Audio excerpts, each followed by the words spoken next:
خان صاحب میرا پہلا سوال یہ ہے کہ دنیا میں سب سے زیادہ لیڈرشپ پہ کام کیے جان سی میکسویل نے. 51 بکس ہیں اس کی. وہ لیڈرشپ کی ایک ڈیفینیشن بتاتا ہے اور وہ ڈیفینیشن دنیا میں مانی جاتی ہے, بڑے بڑے اداروں میں پڑھائی جاتی ہے. آپ کی لیڈرشپ کی ڈیفینیشن کیا, لیڈر کون ہوتا؟ دیکھیں, جو اس پہ چلے جانا کہ کس لیڈر نے اچیو دنیا میں سب سے زیادہ کیا, اور وہ ہے ہمارے نبی صلی اللہ علیہ وسلم. کہ آپ چاہے کوئی اچیومنٹ دیکھ لیں, مسلمان ہو یا نہ ہو, اس لیڈر نے وہ اچیو کیا جو دنیا میں کسی لیڈر نے کیا نہیں. تو سب سے پہلے جو لیڈر ہوتا ہے نا, جو انہوں نے کیا, جو بھی ان کے ارد گرد تھے لیڈر بن گئے. تو انہوں نے انسانوں کو لیڈرز بنا دیا. میں وہ مولانا رومی کی جو ایک سینگ ہے کہ جب اللہ نے آپ کو پر دیے تو کیوں آپ چونٹیوں کی طرح رینگتے ہیں.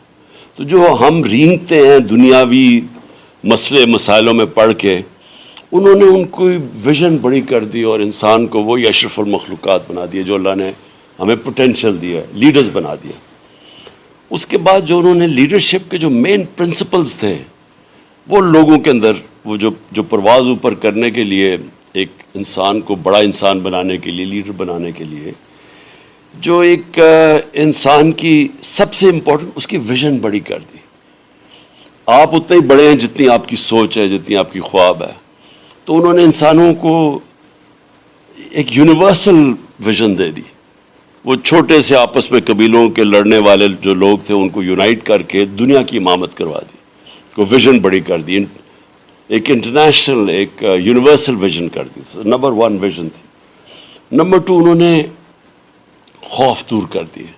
لیڈر دلیر ہوتا ہے, بزدل آدمی لیڈر نہیں بن سکتا. تو جو قرآن کی آیت ہے نا کہ جو لوگ ایمان لے آئے میں ان کے خوف دور کر دیتا ہوں. تو یہ جو خوف کا بت ہے وہ توڑ دیا انہوں نے کہ موت, زندگی موت اللہ کے ہاتھ میں, رزق اللہ کے ہاتھ میں, اور پھر عزت ذلت اللہ کے ہاتھ میں. اس سے انسان کے جو خوف ہے نا, یہ مین خوف ہے انسان کے کہ میں فیل ہو جاؤں گا, لوگ مذاق اڑائیں گے, لوگ کیا کہیں گے.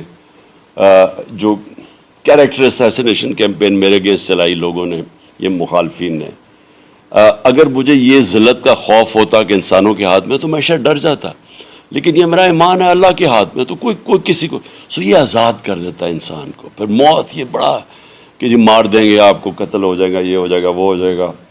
وہ خوف جو ہے نا وہ انسان کو روکتا ہے. تو میں نے دنیا میں جس انسان کو بھی کوئی بڑا کام کرتے دیکھا ہے, وہ پہلے اپنے خوف قابو کرتا ہے. خان صاحب ہمارے پاس ایٹم, دیکھیں, جو اس پہ چلے جانا کہ کس لیڈر نے اچیو دنیا میں سب سے زیادہ کیا, اور وہ ہے ہمارے نبی صلی اللہ علیہ وسلم. کہ آپ چاہے کوئی اچیومنٹ دیکھ لیں, مسلمان ہو یا نہ ہو, اس لیڈر نے وہ اچیو کیا جو دنیا میں کسی لیڈر نے کیا نہیں. تو سب سے پہلے جو لیڈر ہوتا ہے نا, جو انہوں نے کیا, جو بھی ان کے ارد گرد تھے لیڈر بن گئے. تو انہوں نے انسانوں کو لیڈرز بنا دیا. میں وہ مولانا رومی کی جو ایک سینگ ہے کہ جب اللہ نے آپ کو پر دیے تو کیوں آپ چونٹیوں کی طرح رینگتے ہیں. تو جو ہم رینگتے ہیں دنیاوی مسئلے مسائلوں میں پڑھ کے, انہوں نے ان کو ویژن بڑی کر دی اور انسان کو وہی اشرف المخلوقات بنا دیے جو اللہ نے ہمیں پوٹینشیل دیا, لیڈرز بنا دیا. اس کے بعد جو انہوں نے لیڈرشپ کے جو مین پرنسپلز تھے, وہ لوگوں کے اندر وہ جو پرواز اوپر کرنے کے لیے, ایک انسان کو بڑا انسان بنانے کے لیے, لیڈر بنانے کے لیے, جو ایک انسان کی سب سے امپورٹنٹ اس کی ویژن بڑی کر دی. آپ اتنے ہی بڑے ہیں جتنی آپ کی سوچ ہے, جتنی آپ کی خواب ہے. تو انہوں نے انسانوں کو ایک یونیورسل ویژن دے دی. وہ چھوٹے سے آپس میں قبیلوں کے لڑنے والے جو لوگ تھے ان کو یونائٹ کر کے دنیا کی امامت کروا دی, کو ویژن بڑی کر دی, ایک انٹرنیشنل ایک یونیورسل ویژن کر دی. نمبر 1 ویژن تھی. نمبر 2 انہوں نے خوف دور کر دیے. لیڈر دلیر ہوتا ہے, بزدل آدمی لیڈر نہیں بن سکتا. تو جو قرآن کی آیت ہے نا کہ جو لوگ ایمان لے آئے میں ان کے خوف دور کر دیتا ہوں. تو یہ جو خوف کا بت ہے وہ توڑ دیا انہوں نے کہ موت, زندگی موت اللہ کے ہاتھ میں, رزق اللہ کے ہاتھ میں, اور پھر عزت ذلت اللہ کے ہاتھ میں. اس سے انسان کے جو خوف ہے نا, یہ مین خوف ہے انسان کے کہ میں فیل ہو جاؤں گا, لوگ مذاق اڑائیں گے, لوگ کیا کہیں گے. جو کیریکٹر اسیسینیشن کیمپین میرے اگینسٹ چلائی لوگوں نے, یہ مخالفین نے. اگر مجھے یہ ذلت کا خوف ہوتا کہ انسانوں کے ہاتھ میں تو میں شاید ڈر جاتا, لیکن یہ میرا ایمان ہے اللہ کے ہاتھ میں, تو کوئی کسی کو یہ آزاد کر دیتا ہے انسان کو. پھر موت یہ بڑا کہ جی مار دیں گے آپ کو, قتل ہو جائے گا, یہ ہو جائے گا, وہ ہو جائے گا, وہ خوف جو ہے نا وہ انسان کو روکتا ہے. تو میں نے دنیا میں جس انسان کو بھی کوئی بڑا کام کرتے دیکھا ہے وہ پہلے اپنے خوف قابو کرتا ہے. خان صاحب ہمارے پاس ایٹم بم ہے, لیکن میں سمجھتا ہوں کہ اس سے بڑا پوٹینشیل 12 کروڑ یوتھ ہے. یہ 12 کروڑ یوتھ کیسے لیڈر بن سکتی ہے؟ کیونکہ خان صاحب دیکھیں آپشنز ہی کوئی نہیں ہے. یہ چند لوگ ہیں اور آپ نے تو یقین کریں پیٹرن چینج کیا ہے اور نئے انداز سے سیاست کی ہے اور ینگ لوگوں کو لے کر آئے ہیں. آپ کیا سمجھتے ہیں 12 کروڑ یوتھ یہ کس طرح سے لیڈر بن سکتی ہے؟ دیکھیے سب سے پہلے یہ جو تھوڑے سے اوپر ہمارے اوپر مسلط کیے گئے ہیں, اس ملک کے جرائم پیشہ لوگوں کو اوپر مسلط کیا گیا, جن کی نہ کوئی اخلاقی معیار ہے, جنہوں نے اچھے برے کی تمیز ختم کر دی ہے. امر بالمعروف جو اللہ کا حکم ہے کہ اچھائی کے ساتھ کھڑے ہو, انہوں نے اچھائی اور برائی میں فرق ختم کر دیا ہے. وہ آ کے لیڈر بنے ہوئے ہیں, چوری کرتے ہیں, ان کے اوپر پھول پھینکتے ہیں, بہت نقصان پہنچایا. تو یوتھ کو جو سب سے بڑی چیز ہے ایک اسلامی معاشرے میں کہ اللہ کا حکم ہے کہ اچھائی کے ساتھ کھڑے ہو. اللہ نے کبھی آپ کو نیوٹرل رہنے کا اجازت نہیں دی, یا اچھائی ہے یا برائی ہے. اور یہ مغربی معاشروں کے اندر میں آپ کو کیونکہ میرا بڑا ٹائم گزرا ہے, وہاں امر بالمعروف پر چلتے ہیں, وہاں معاشرہ کھڑا ہو جاتا ہے اچھائی کے ساتھ. یا میڈیا پروٹیکٹ کرتا ہے چوروں کو. ادھر کا میڈیا اگر کسی کے اوپر چوری, بدی, کرپشن آ جائے, وہ سارا میڈیا ان کے خلاف ہوتا ہے. ان کی صرف ایک غلطی ہے, انہوں نے فحاشی کو عام کر دیا, اس سے ان کا فیملی سسٹم ٹوٹ گیا. اسلام میں بڑا واضح ہے فحاشی کے خلاف. پردے کا تو سارا کانسیپٹ ہی ہے نا کہ اب فیملی سسٹم پروٹیکٹ کرو. تو ہمارے یوتھ کے لیے کیا پیغام ہے کہ ناانصافی کو کبھی ایکسیپٹ نہ کرو. جہاد اللہ نے فرض اس لیے کیا تھا ایک معاشرے کو زندہ رکھنے کے لیے. جب ایک معاشرہ ایک ظلم کو قبول کر لیتا ہے, ایک ناانصافی کو قبول کرتا ہے, وہ غلام بن جاتا ہے. ایک آزاد اور زندہ معاشرہ سٹینڈ لیتا ہے امر بالمعروف پہ اور انصاف کے لیے. یہ سب سے بڑی چیز. جی دیکھیں, معاشرے کو زندہ رکھتا ہے, معاشرے کو خوشحال کرتا ہے, معاشرے میں جمہوریت آتی ہے, معاشرے میں آزادی آتی ہے انصاف سے.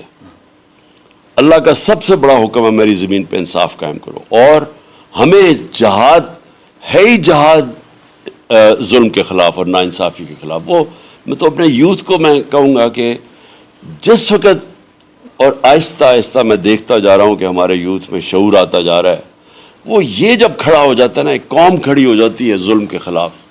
یہ جو چور اوپر بیٹھے ہوئے ہیں اپنے کرپشن کیسز ختم کر رہے ہیں, پیسے ان کے باہر پڑے ہیں, چھٹیاں باہر ہیں, خاندان باہر بیٹھے ہیں, سٹیک ہے پاکستان کا نہیں, لوٹنے کے لیے یہاں جاتے ہیں, اور ہم بھیڑ بکریوں کی طرح جب ان کو قبول کرتے ہیں تو ہم اپنی تباہی کرتے ہیں.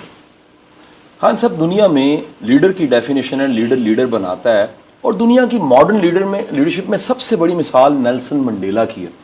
نیلسن منڈیلا 27 سال بعد باہر نکلتا ہے, انٹرویو پوچھنے والا پوچھتا ہے کہ ان کے ساتھ اب کیا کرنا ہے جنہوں نے جیل میں ڈالا تھا. وہ کہتا ہے 2 چیزیں, forgive, forget, بھولو آگے نکلو کیونکہ کام بڑا پڑا ہے. خان صاحب آپ کو نہیں لگتا کہ ہمیں کچھ لوگوں کو معاف کر کے آگے چلنا چاہیے؟ بڑے کام ہے کرنے کو خان صاحب. ابھی دیکھیں ہمارے نبی صلی اللہ علیہ وسلم نے فتح مکہ کے بعد معاف کر دیا لوگوں کو جنہوں نے ظلم کیا تھا ان کے اوپر, لیکن انہوں نے ایک چیز کو معاف نہیں کیا, اور وہ ہے چوری اور کرپشن. انہوں نے کہا میری بیٹی بھی اگر چوری کرے گی تو اس کو سزا ملے گی. انہوں نے کہا تمہارے سے پہلے بڑی قومیں تباہ ہوئی جدھر طاقتور چوروں کو تم نے چھوڑ دیا, NRO دے دیا, اور کمزور چوروں کو جیلوں میں ڈالا. دیکھیں جب آپ اچھے اور برے کی تمیز معاشرے میں ختم کرتے ہیں قوم مر جاتی ہے. آج اگر مغربی معاشرے جو بھی, اچھا میں آپ کو یہ بھی کہوں گا جو دنیا میں معاشرہ خوشحال ہے نا, جو بھی, اس میں ایک چیز ہے, رول آف لا, انصاف ہے. اور جو معاشرہ غریب ہے وہاں ناانصافی اور ظلم ہے. اب حضرت علی کا جو قول ہے کہ کفر کا نظام چل جائے گا لیکن ظلم کا نظام نہیں چل سکے گا, یہ یاد رکھنا کہ جو معاشرے کے اندر لوگ انصاف کے ساتھ نہیں کھڑے ہوتے اور جو کرپشن کو ٹالریٹ کرتے ہیں. اب چائنا ہے سب سے تیزی سے ترقی کیا ہے. مجھے یہ باجوہ جنرل باجوہ بار بار کہے کہ خان صاحب آپ یہ کریں, آپ معیشت کو ٹھیک کریں, لیکن یہ بھول جائیں یہ احتساب کی بات نہ کریں. یعنی اگر آپ کرپشن کو بھول جائیں تو جو چائنا سب سے تیزی سے ترقی کیا ہے, دنیا میں سب سے تیزی سے ترقی کیا ہے, 450 وزیروں کو 7 سالوں میں جیل میں ڈالا ہے, وزیروں کو, اوروں کو تو چھوڑیں. تو کیوں انہوں نے زور دیا؟ کیونکہ انہیں پتا ہے کہ جب آپ ہائی لیول کی کرپشن نہیں روکتے, ایک ملک امیر ملک غریب بن جاتا ہے. جو ہمارے سامنے لبنان تباہ ہوا ہے, میرے سامنے سب سے خوشحال تھا لبنان, آج وہ فیلڈ سٹیٹ ہو گیا. وینزویلا وہ تباہ ہو گیا. یعنی نائجیریا جو تیل کے ذخیرے میں بیٹھا ہے کرپشن کی وجہ سے وہ تباہ ہو گیا. خان صاحب, کبھی بھی کوئی سفر شروع کرنا ہوتا ہے اس کی منزل ڈیفائن کرنی پڑتی ہے. کہاں دیکھتے ہیں پاکستان کو 2025 میں, پھر 2030 میں, پھر 2040 میں؟ دیکھیں ہمارے اوپر ہے. ہم جس وقت ہم نے فیصلہ کر لیا بحیثیت قوم کہ ہم نے یہ چوروں کو, یہ جو ہمارے اوپر 30 سال سے 2 خاندان مسلط ہوئے ہیں, اپنے بچوں کو تیار کر رہے ہیں, اور کوئی میرٹ کو یہ تباہ کر رہے ہیں, بچوں کو یہ تباہ کر رہے ہیں, پیسے ان کے باہر پڑے ہیں, دولت ان کی باہر پڑی ہے. ہم اگر ان کے خلاف اپنے آپ کو آزاد نہیں کریں گے, میں اس کو حقیقی آزادی کی جنگ رکھتا ہوں. ہم اس ملک میں عدل اور انصاف دیکھیں, اگر جو ایک غریب آدمی کی تکلیف ہے نا, اس کی اوپر اللہ کے پاس آواز جاتی ہے. آپ جب غربت ظلم وہاں ہے جدھر آپ عام آدمی بیچارہ تکلیف میں ہو اور امیر آدمی یعنی امیر سے امیر ہو اور غریب کی پرواہ نہ ہو.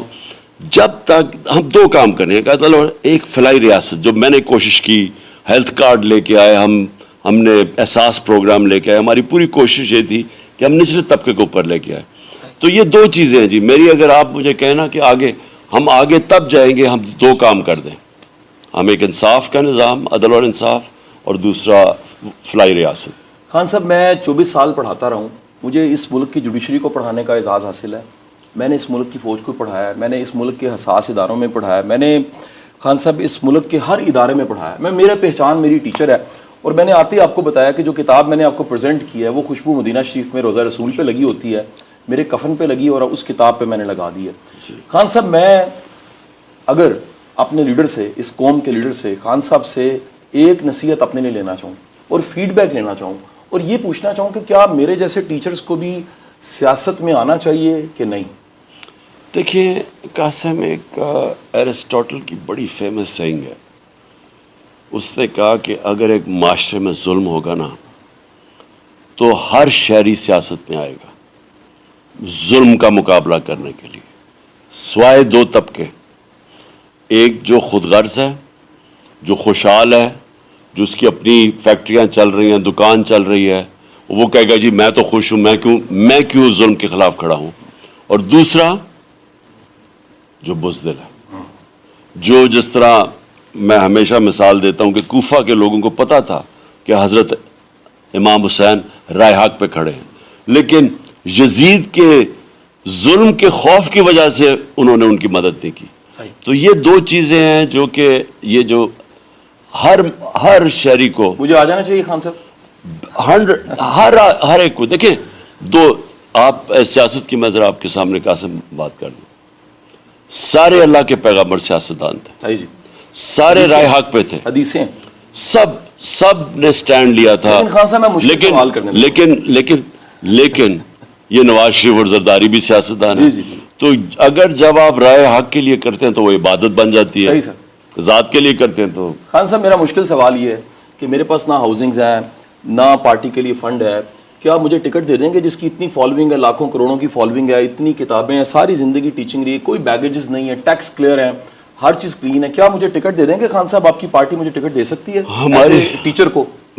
ہماری پارٹی یا میری پارٹی آج سے 26 سال سے لوگ ڈھونڈ رہے ہیں کہ جن لوگوں کو پولیٹکس میں آنا چاہیے, جو کیریکٹر کے صاف ہیں, جن کی ملک کے لیے محب وطن پاکستانی ہیں. لیکن مجھے افسوس سے کہنا پڑتا ہے کہ زیادہ تر میں نے اپنے 26 سال میں دیکھا ہے کہ وہ لوگ ہمارے جو ایماندار جو دیانتدار جو لوگ ہیں وہ بزدل بہت ہیں، وہ ڈرتے ہیں جی میں ذلیل ہو جاؤں گا، کوئی کہتا ہے جی مجھے یہ کر دے گا. میں نے بڑی کوشش کی ہے لوگوں خان صاحب کو. اگر یہ میرا جھاکا کھلا ہو تو مجھے ٹکٹ مل جائے گی؟ ہاں آپ کو مل جائے گی، آپ وعدہ کریں خان صاحب؟ آپ کو بالکل ملے گی. کس حلقے سے ملے گی خان صاحب؟ نہیں وہ تو آپ نے بتانا نا، نہیں پہلے آپ نے بتانا ہے کہ کس حلقے کے اندر آپ کی کوئی جان پہچان جڑے. جہاں میرے 40 سال گزرے وہ گلشن راوی ہے اور میں ووٹ ڈالتا ہوں میاں اسلم اقبال کو، اور میرے ساتھ کا بالکل قریبی حلقہ جو ہے وہاں میں نہیں جانتا کون ہے، لیکن آپ مجھے ٹکٹ دے دیں گے M N A M P A? میں ابھی چیک کرتا ہوں نا کہ وہاں آپ کا کوئی ہے، ہمارے پاس ہے کوئی یا نہیں ہے.